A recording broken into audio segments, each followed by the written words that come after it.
This is one. I'm gonna be honest. What I want to see Sunday night is Micah walking out with a fucking boombox on his Hell shoulder, yeah. blasting whatever, and letting that other sideline hear it, man. Now these guys are playing with a different level of confidence, man, and you saw that last night. I think the Washington game, this team just responds so well after a Yeah. loss, and they seem to hit some sort of a stride, get comfortable, and then fall off. But the stride has lasted 2 to 3 games each time. 4. So, four, talk to me.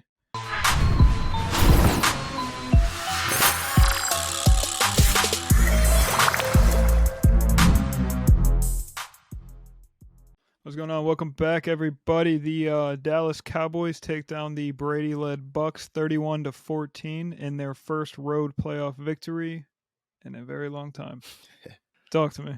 Man, this feel good, man. This feel as good as anything could feel on a Monday, Tuesday. You know what I mean? Man, look, we came through and we showed out, man. I didn't expect a beat down quite like this, but I gotta say, man, Dan Quinn, listen, in his bag, Kellen Moore, man, awesome game plan, man. Complete turnaround, complete 180 from what we seen the previous week, man. And I know we was wondering, man, like, where is this team? You know what I mean? What happened to the team we seen earlier in the year? I don't think I've seen us play this perfect of a game, well, this solid of a game since the Minnesota game, man. As far as offense, defense, we'll talk about the special teams later, you know what I mean? But I think for the most part, man, especially Dak, man, proved the haters wrong, man. This is a great one. Way to start it off, man. No, everything clicked for us last night. Everything looked phenomenal, like you said. All 3 phases of the ball. But that version of the Cowboys that played last night, man, that version can win it all this year. That's what we wanted to see. There was no gaps anywhere, in my opinion. You had Van Der Esch playing deep, basically playing safety. Looked like the best safety out there. Like Van Der Esch looking good. Hankins doing his thing. That's the biggest dude, bro. Jonathan Hankins. Looking like Perry, the refrigerator what? out there. O-line looked great, and man, Brady had no time to throw. None. But I will say, and I know we talked about it, if they would have ran the ball opening up the half, Tampa Bay could have stayed in that game. I'm not sure, man. Listen, I think one thing we know about Tampa Bay is they don't stick to the run, right? But you know, the Dallas Cowboys, they were shutting down the run, man. They averaged about 2 yards per carry. I mean, Rashad White, he burst off a couple of runs here and there, man. But I think for the most part, man, we shut down the run. And when Brady actually went to pass, man, he had no time at all, man. It was just kind of amazing. It was amazing to see, man. Like all levels of the field, man. It looked good. Definitely, as you spoke of LVE, man, he came back, man. He solidified, you know, I mean, himself in the middle, man. Just kind of showed us what we've been missing these past couple of weeks, man. Enough can't be said about him. He definitely deserves his flowers for that, man. You think about the safety room, like Donovan Wilson played his usual ball, missile out there. Javon Curse, man. Can't say enough about Javon Curse, man. I love that guy. One of the best signings we've had in recent memory, man. Izzy, out of nowhere, man. You know what I mean? Right. I know we've been battling on this topic for like the last 2 or 3 weeks, man. We're like, what are we going to do at cornerback 2, cornerback 3, whatever, you know, however you want to put that, man. He was in the slot, but just never seen that coming. You know what I mean? Mm-hmm. Absolute masterpiece from Dan Quinn, pulling that out. I'm just wondering, like, when did you know that you was going to play Izzy, man? Because we talked about the rotation, and he was like in the Washington game. I was just trying to figure it out, but for some reason, that wasn't part of that. You know, what I mean, that resolution when he played that Washington game. But it seemed like he kind of had his cards. You know, what I mean, right when he was dealing him this week. No, absolutely. Not only that, like Tony, he seemed to be running the ball effectively. Zeke, he did what he was supposed to do, man. I know his yards per attempt weren't all there, but he is our bruiser. He'll get you those tough yards. When you're up big, you need that power back to solidify things. But I do think that was Dak's best performance of his career. Like, I had never seen Dak so dialed. The way Dak was reading the field, man, it was like he was playing on rookie mode on Madden, bro. Like, it was crazy. Yeah. He just saw everything perfectly, and that was really, really cool to see. Nah, I definitely thought Dak was probably like the most under control as I've seen him. You know what I mean? You know, I just think, you know, the interceptions here and there just kind of let people overshadow, like, you know what I mean, how good of football he's been playing this year since he came back. But, you know what I mean, outside of that last game, I just think people didn't realize, what type of quarterback Dak is. I think this was a great game for him, a great spot for him to prove it. And what better spot to prove it against Tom Brady, man, beast, absolute beast, man. He No, had those 3 incompletions to start the game, and it seemed like it was almost, flawless the rest of the way. And then speaking of Tony Pollard, matter of fact, before we even move to Tony Pollard, man, I would just say this about Dak. Just using his legs, man. I thought that was you know, I've been waiting to see Dak ever since he broke his ankle. Would he ever kind of get back to that type of football? And it just seems like he's leaving it all out there on the field, man. And as we move forward deep into these playoffs, that is going to be a key for us, man. And then Tony Pollard, man, I'm gonna be honest. Yes, I agree. You know what I mean? Zeke definitely needs his touches. But it seems like Tony Pollard needs to be the feature guy at this point. You know what I mean? I don't sure. mind Zeke coming in and doing this thing. Obviously, show yardage. Nobody converts more than Zeke, especially in the red zone. Has the nose for the football. But Tony Pollard, man, I just think it's a different level. It's a different speed, different tempo when he's in the game, different looks. You got a guy who can spread out wide. You know, I mean, we've seen him catch the slant pass. I just think he needs to be featured. I'm kind of leaning 75-25 the rest of the way, something like that, honestly. Something close to that, I think, does make sense. I think that Tony's our starting pitcher and Zeke's our closer. Zeke is our Mariano Rivera. You know what I mean? Facts. So I think a few things. So one, like top 5 memories in my lifetime, and last night watching Tom Brady that upset is one of them. I needed that bad Gosh, I'm glad we next to beat my him, man. kids being born, Finally, getting bro. married, all that. Yeah. But I absolutely love the package with McGovern at fullback, man. That opens up one, you have an extra blocker in the pass game if you need it, which buys you more time to move the ball Yeah. downfield, or vice versa. You just have an extra lead blocker out there, and you even have Dak out there trying to lead block. He whiffed, but he tried, Yeah. man. Yeah. But no, it pains me to say because this is probably the last year this coaching staff will be together. Um, and I hope they do take advantage of the opportunity this year because I would hate to see Dan Quinn or even Kellen Moore leave, and that was like the Yeah. top right That's why there. we got to You know what I stand in mean? now, man. We got to stay in a moment. Take it 1 week at a time. Like we already discussed, man. We do going into this thing. We was like, listen, man, if you win, you know what I mean. You didn't beat anybody, Tom Brady wise. You beat a losing team. We knew that was going to come out. We kind of knew what the vibes was going to be. And then when we lose, one and done, told y'all was going to lose anyway, man. So I think, man, we kind of just need to take that, harness that a little bit, man. And look, let's play this underdog role, man. Look, we're going to San Fran. Don't nobody expect us to win. It's a revenge game. I like our odds. I truly do, man. And just talking about players that deserve their flowers, man. I can't say enough about Dalton Schultz, man. Big play after big play after Absolutely. big play, man. Not only that, man, in the blocking game, I'm just finding the spots, man. The connection between him and Dak was great, man. He's another guy. I don't even want to talk even like to the aspect of the offseason, but I'm starting to lean towards a guy like that, just trying to kind of finding a way to keep him around. Man, I thought he played great. And I thought the offensive line, man, we had all these makeshifts, having to move this player here. I thought, man, they played one of the better games they had in a long, long time, man. So that was also great to see, especially Tyler Smith. He was moving people, man. I think, yeah, great performance by that team. I look forward to the divisional round next week. We got Kyle Shanahan and the 49ers.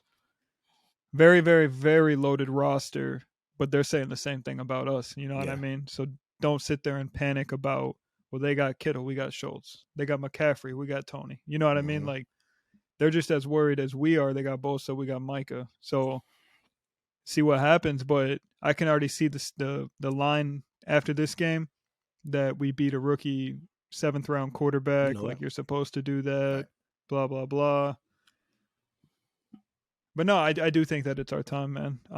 I feel comfortable going into this week. Not as comfortable as I did last week because the further you get into the playoffs, the harder it gets. But I do think McCarthy has these guys prepared. And I think that Micah missing out on first team All Pro unleashed Oh, something. You he know was what I dialed mean? in, man.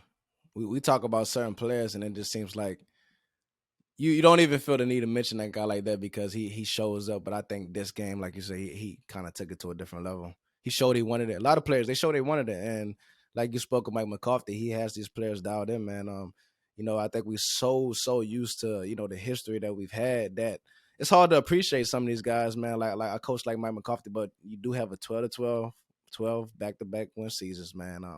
And he's got us here, man. So definitely got to shout him out, man, if you're gonna kick him when he's down, man. So speaking of this game, I want to see truly if Kellen Moore is going to stay in this bag, man.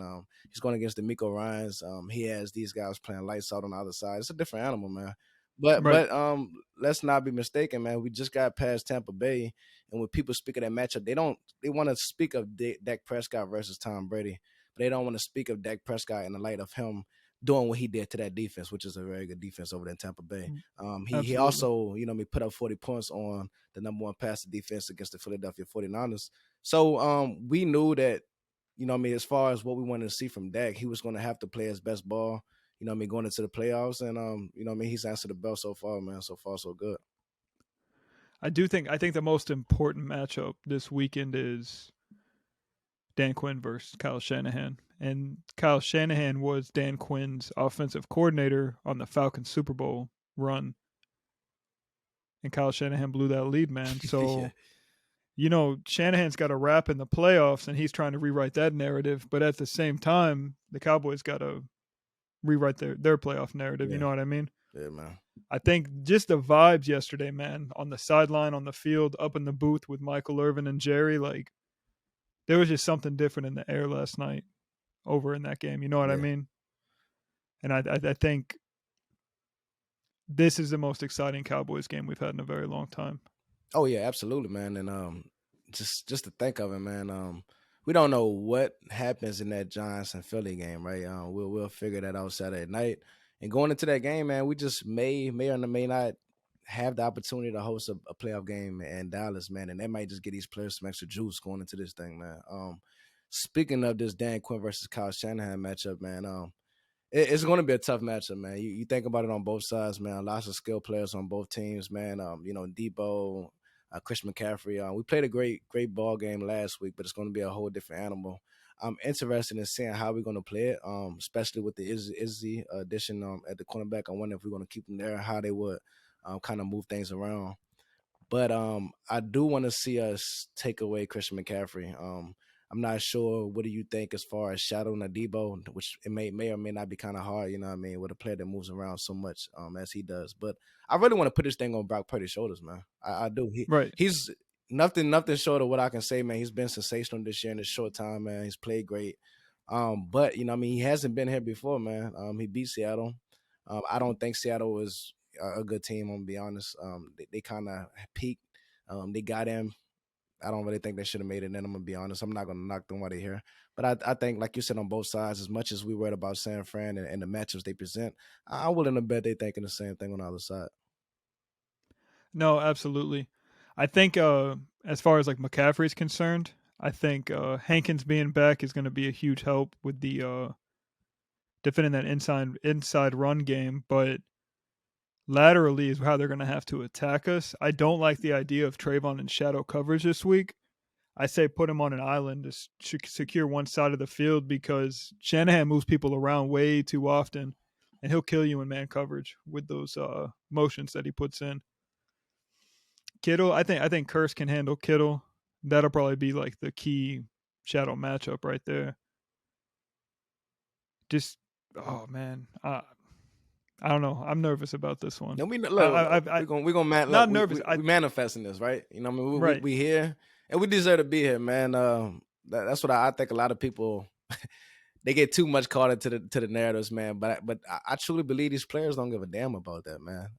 These players, some of them wasn't born. They're younger than us. I ain't gonna tell you my age, but listen, they're younger than us, man. They don't give a damn about what happened 30, 40 years ago. They're here to win now. You even heard about Dak Prescott. He was talking like, bro, I just completely got off of social media.